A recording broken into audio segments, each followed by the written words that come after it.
Hello again. We are back to talk about the nose. We're almost there. And this, like I said, this is going to be a good one. This is where we're going to start talking about some things related to the moon and the sun and the universe.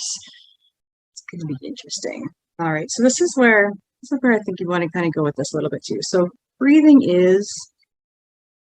it's a really intimate connection with our surroundings. So the air I breathe in is the air that you breathe in, and it's mixed around this big planet of ours, and lots of things contribute to the quality of it, and it's something that we can share. So think about it like respiration is our restoration. From a more biological perspective, our nose breathing is very crucial because our nose heats, moistens, and cleans the air that you're breathing in to make it very easy and more adaptable to your body when it's trying to absorb it. So it also plays roles, and I'm going to throw some weird stuff at you here, plays a role in erectile dysfunction. We're going to talk a little bit about why that is in just a second. It releases a cavalcade of hormones that are related to lowering blood pressure and easing digestion. Responds to stages of the menstrual cycle, helps regulate heart rate, it opens vessels in your toes, and it's involved in storing memories. It's crazy, this weird little thing we have in the front of our face. So the nostrils of every person, they really pulse to their own rhythm.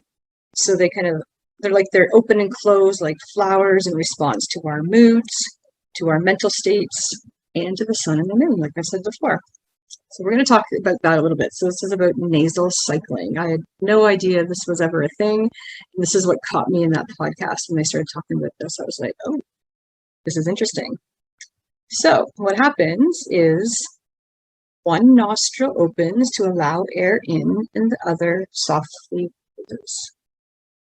Just makes it a little more gentle inside there. So sometimes the right one opens at the start of the day. Sometimes it's the left. The left opens during a full moon.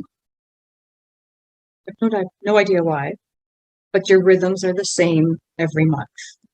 This is something that is shared across humanity, all of us. It really that's why I said it helps grounds us into the universe, into each other. It's how we're connected, because we are all affected by that sun and moon to different degrees. It affects our biology. So the influence of the sun and the moon is strongest during the new and full moons. And that just makes sense because of the energy of them playing off each other, whether they're right next to each other or whether they're opposite each other. So the nasal cycles were first described back in 1895. And it's a 30 to 40 minute cycle.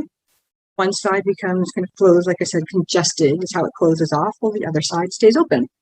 And this is how it comes back to the erectile dysfunction. So your nose is blanketed with erectile tissue. So it's the same erectile tissue that's in your genitals. So when one is aroused, the other responds, whichever one happens first. So when your nose is inflamed during sickness or in other states of imbalance, it might become infected, and that nasal cycle actually becomes more pronounced or a little shorter, a little quicker.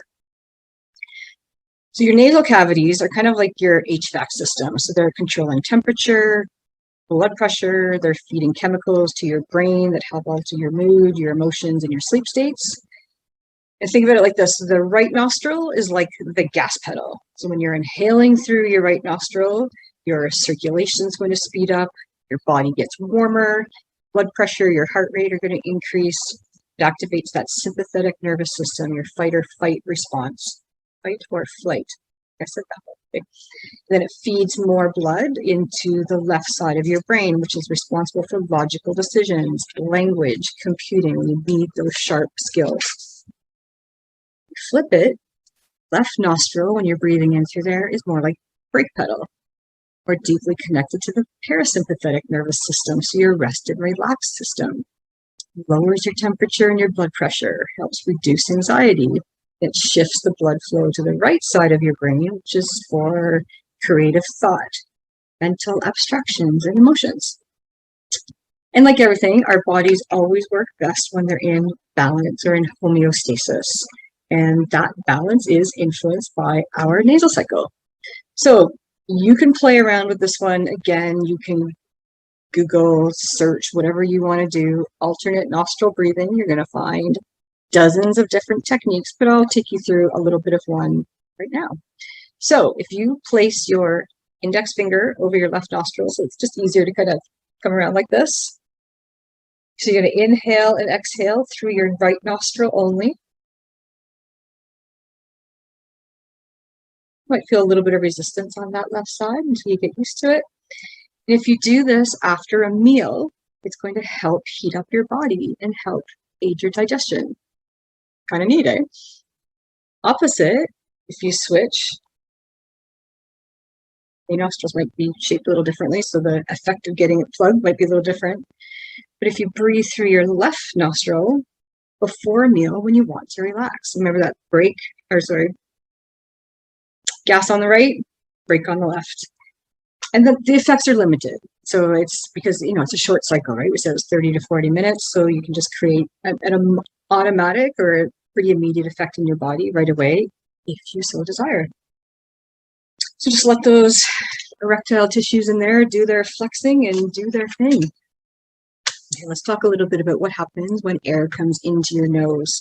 It's going to come back to that importance of why you want to breathe in through our nose and not through our mouth. So air comes into your nose at about 5 miles per hour, 8 kilometers per hour. It's pretty quick. It enters what we call your turbinate. So that's a series of 6 bones that begin just at the opening of your nostrils and they end just below your eyes. They're kind of like coils. So if you were to cross section through a seashell, it kind of looks like that. And it's kind of buffered around in there. It also just helps filter the air. It helps keep invaders out, things you don't want to get past that system. And the lower part of the turbinates are covered with that same pulsing erectile tissue.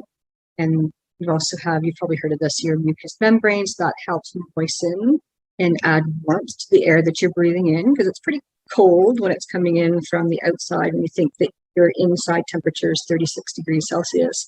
So you want to warm that up so it's more comfortable as it's going in. What it's like to be outside in cold air and breathing in, it's not very comfortable, or conversely, hot air doesn't feel good. So that mucous membrane kind of helps, again, filtering particles, pollutants, and it's our first line of defense against things getting inside our body. So never be concerned that mucus has just moved from your nose into your stomach where there's lots of acids and it just helps sterilize it and you just digest it. Nothing really. So you don't really feel the effects, hopefully, of anything that's going on. And again, so this is why it's really important to be conscious of breathing through your nose instead of through your mouth. And that's why we talked earlier about nasal obstructions can cause issues with that. So it's something you want to take care of if you can. So nasal breathing is also, it's good for us too, because it's much more associated with having straight teeth, being more vital in our health, and just helping with our facial structure for all those reasons we've talked about in those other videos. Mouth breathing tends to lead to more periodontal disease, snoring, sleep apnea, those kind of things, which we've talked about. So let's talk about one more thing in here. I want to introduce the idea of nitric oxide. Because again, I like to talk about things that are going on at the cellular level, because there's so much that we can do to influence our health and the ability of our cells to do their job by something as simple as breathing. So our sinuses release nitric oxide, and that's what helps our cells uptake oxygen into the cells, because they need that oxygen to feed, we call it the Krebs cycle. So that's what produces all of our energy. So all of the activity that happens in our cells is all fueled by the oxygen coming in and becoming part of this process.